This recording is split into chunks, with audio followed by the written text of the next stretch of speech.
আসসালামু আলাইকুম রহমতুল্লাহ। আমি সার্ভিস টেকনিশিয়ান আব্দুল মোতালিব। আবারও চলে এলাম নতুন আরেকটি ভিডিও নিয়ে। এই গাড়িটা নিসান এক্সটেল হাইব্রিড।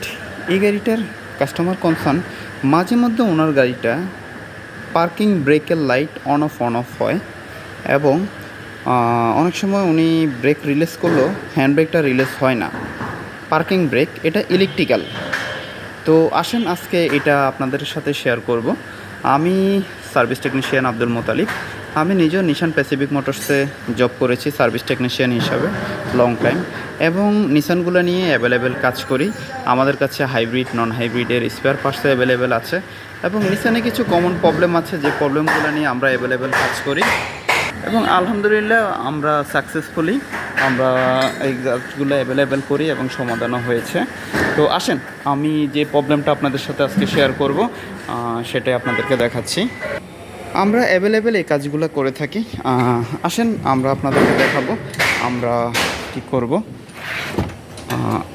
এটা হলো আমরা স্ক্যানিং করেছি গাড়িটা,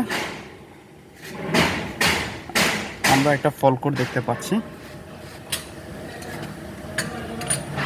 তো আমরা এই সিস্টেমটা নিয়ে কাজ করব।